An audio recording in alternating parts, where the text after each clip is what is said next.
بسم اللہ الرحمن الرحیم لقد جاءکم رسول من انفسکم عزیز علیہ ما عنتم حریص علیکم بالمؤمنین رؤوف رحیم فانتولوا فقل حسبی اللہ لا الہ الا هو علیہ توکلت رب العرش العظیم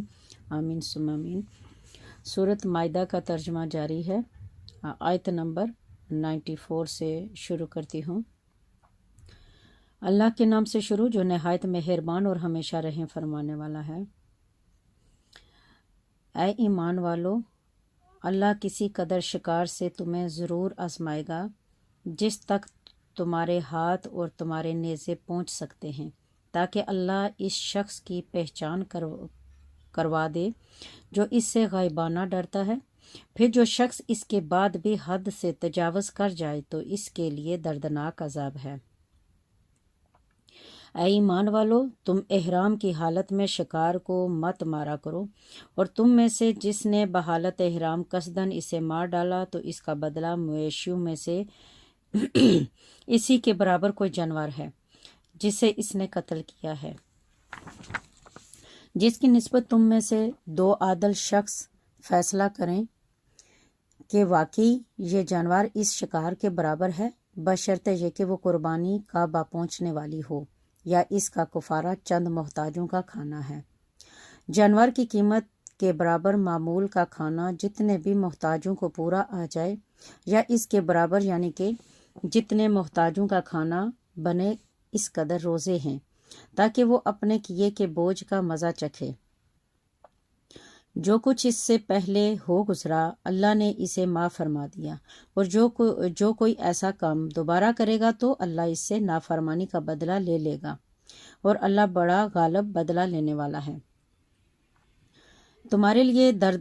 دریا کا شکار اور اس کا کھانا تمہارے اور مسافروں کے فائدے کی خاطر حلال کر دیا گیا ہے، اور خشکی کا شکار تم پر حرام کیا گیا ہے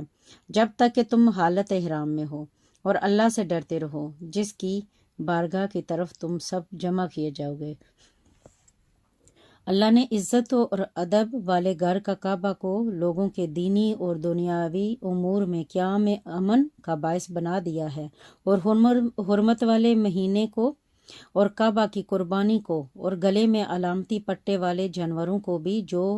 حرم مکہ میں لائے گئے ہوں، سب کو اسی نسبت سے عزت اور احترام عطا کر دیا گیا ہے۔ یہ اس لیے کہ تمہیں علم ہو جائے کہ جو کچھ آسمانوں میں ہے اور جو کچھ زمین میں ہے اللہ خوب جانتا ہے، اور اللہ ہر چیز سے بہت واقف ہے۔ جان لو کہ اللہ سخت گرفت والا ہے، اور یہ کہ اللہ بڑا بخشنے والا اور بہت رحم فرمانے والا بھی ہے۔ رسول اللہ صلی اللہ علیہ وآلہ وسلم پر احکام کاملاً پہنچا دینے کے سوا کوئی اور ذمہ داری نہیں، اور اللہ وہ سب کچھ جانتا ہے جو تم ظاہر کرتے ہو اور جو تم چھپاتے ہو۔ فرما دیجئے کہ پاک اور ناپاک دونوں برابر نہیں ہو سکتے۔ اے مخاطب، اگرچہ تمہیں ناپاک چیزوں کی کثرت بھلی لگے، پھر اے عقل مند لوگو، تم کثرت اور قلت کا فرق دیکھنے کی بجائے اللہ سے ڈرا کرو تاکہ تم فلاح پا جاؤ۔ اے ایمان والو، تم ایسی چیزوں کی نسبت سوال مت کیا کرو جن پر قرآن خاموش ہو، اگر وہ تمہارے لیے ظاہر کر دی جائیں تو تمہیں مشقت میں ڈال دیں اور تمہیں بری لگیں، اور اگر تم ان کے بارے میں اس وقت سوال کرو گے جب کہ قرآن نازل کیا جا رہا ہے تو وہ تم پر نزول حکم کے ذریعے ظاہر کر دی جائیں گی، جس سے تمہاری خوابدید ختم ہو جائے گی اور تم ایک ہی حکم کے پابند ہو جاؤ گے۔ اللہ نے ان باتوں کو سوالوں سے اب تک درگزر فرمایا ہے، اور اللہ بڑا بخشنے والا، بڑا بردبار ہے۔ بے شک تم سے پہلے قوم نے ایسی ہی باتیں پوچھی تھیں، جب وہ بیان کر دی گئیں پھر وہ ان کے منکر ہو گئے۔ اللہ نے نہ تو بحیرہ کو مقرر کیا ہے اور نہ صاحبہ کو اور نہ وسیلہ کو اور نہ خام کو، لیکن کافر لوگ اللہ پر جھوٹا بہتان باندھتے ہیں اور ان میں سے اکثر عقل نہیں رکھتے۔ اور جب ان سے کہا جاتا ہے کہ اس قرآن کی طرف جسے اللہ نے نازل فرمایا ہے اور رسول مکرم صلی اللہ علیہ وسلم کی طرف رجوع کرو تو کہتے ہیں ہمیں وہی طریقہ کافی ہے جس پر ہم نے اپنے باپ دادا کو پایا، اگرچہ ان کے باپ دادا نہ کچھ دین کا علم رکھتے ہوں اور نہ ہی ہدایت یافتہ ہوں۔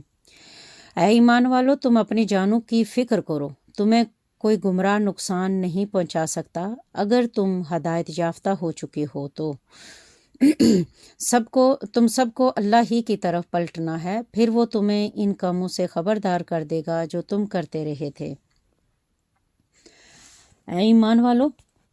جب تم میں سے کسی کی موت آئے تو وصیت کرتے وقت تمہارے درمیان گواہی کے لیے تم میں سے 2 عادل شخص ہوں، یا تمہارے غیروں میں سے کوئی دوسرے 2 شخص ہوں۔ اگر تم ملک میں سفر کر رہے ہو، پھر اسی حالت میں تمہیں موت مصیبت آ پہنچے تو تم ان دونوں کو نماز کے بعد روک لو، اگرچہ تمہیں ان پر شک گزرے تو وہ دونوں اللہ کی قسمیں کھائیں کہ ہم اس کے عوض کوئی قیمت حاصل نہیں کریں گے، خواہ کوئی کتنا ہی قرابت دار ہو، اور نہ ہم اللہ کے مقرر کردہ گواہی کو چھپائیں گے، ہم اسی وقت گناہ گاروں میں سے ہو جائیں گے۔ پھر اگر اس بات کی اطلاع ہو جائے کہ وہ دونوں صحیح گواہی چھپانے کے باعث گناہ کے سزاوار ہو گئے ہیں تو ان کی جگہ 2 اور گواہ ان لوگوں میں سے کھڑے ہو جائیں جن کا حق پہلے 2 گواہوں نے دبا دیا ہے، وہ میت کے زیادہ قرابت دار ہوں۔ پھر وہ اللہ کی قسم کھائیں کہ بے شک ہماری گواہی ان دونوں کی گواہی سے زیادہ سچی ہے اور ہم حق سے تجاوز نہیں کر رہے۔ اگر ایسا کریں تو ہم اسی وقت ظالموں میں سے ہو جائیں۔ یہ طریقہ اس بات سے قریب تر ہے کہ لوگ صحیح طور پر گواہی ادا کریں اور اس بات سے خوف زدہ ہوں کہ غلط گواہی کی صورت میں ان کی قسموں کے بعد وہی قسمیں زیادہ قریبی ورثہ کی طرف لوٹائی جائیں گی، اور اللہ سے ڈرتے رہو اور اس کے احکام کو غور سے سنا کرو، اور اللہ نافرمان قوم کو ہدایت نہیں دیتا۔ پھر اس دن سے ڈرو جس دن اللہ تمام رسولوں کو جمع فرمائے گا، پھر ان سے فرمائے گا کہ تمہیں تمہاری امتوں کی طرف دعوت دین کا کیا جواب دیا گیا تھا۔ وہ حضور الہی میں عرض کریں گے کہ ہمیں کچھ علم نہیں، بے شک تو ہی غائب کی سب باتوں کا خوب جاننے والا ہے۔ جب اللہ فرمائے گا کہ اے عیسیٰ ابن مریم، تم اپنے اوپر اور اپنی والدہ پر میرا احسان یاد کرو، جب میں نے پاک روح جبرائیل علیہ السلام کے ذریعے تمہیں تقویت بخشی، تم گہوارے میں تھے اور پختہ عمری میں تبلیغ اور رسالت یکساں انداز سے لوگوں سے گفتگو کرتے تھے، جب میں نے تمہیں کتاب اور حکمت اور دانائی اور تورات اور انجیل سکھائی، اور جب تم میرے حکم سے مٹی کے گارے سے پرندے کی شکل کی مانند مورتی بناتے تھے، پھر تم اس میں پھونک مارتے تھے تو وہ مورتی میرے حکم سے پرندہ بن جاتی تھی، اور جب تم مادرزاد اندھوں کو اور کوڑیوں کو یعنی کہ برس زدہ مریضوں کو میرے حکم سے اچھا کر دیتے تھے، جب تم میرے حکم سے مردوں کو زندہ کر کے قبر سے نکال کھڑا کر دیتے تھے، اور جب میں نے بنی اسرائیل کو تمہارے قتل سے روک دیا تھا جب کہ تم ان کے پاس واضح نشانیاں لے کر آئے تھے، ان میں سے کافروں نے یہ کہہ دیا کہ یہ تو کھلے جادو کے سوا کچھ نہیں، اور جب میں نے حواریوں کے دل میں یہ ڈال دیا کہ تم مجھ پر اور میرے پیغمبر عیسیٰ علیہ السلام پر ایمان لاؤ تو انہوں نے کہا ہم ایمان لے آئے،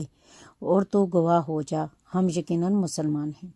اور یہ بھی یاد کرو کہ جب حواریوں نے کہا کہ اے عیسیٰ ابن مریم، کیا تمہارا رب ایسا کر سکتا ہے کہ ہم پر آسمان سے کھانے کا خوان اتار دے؟ تو عیسیٰ علیہ السلام نے جواباً کہا کہ لوگو، اللہ سے ڈرو اگر تم صاحب ایمان ہو۔ وہ کہنے لگے ہم تو صرف یہ چاہتے ہیں کہ اس میں کھائیں اور ہمارے دل مطمئن ہو جائیں اور ہم مزید یقین سے جان لیں کہ آپ نے ہم سے سچ کہا ہے، اور ہم اس خوان نعمت کے اترنے پر گواہ ہو جائیں۔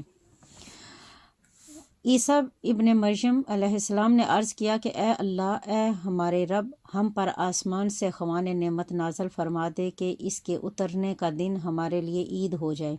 ہمارے اگلوں کے لیے بھی اور ہمارے پچھلوں کے لیے بھی، اور وہ خوان تیری طرف سے نشانی ہو، اور ہمیں رزق عطا کر، اور تو سب سے بہتر رزق دینے والا ہے۔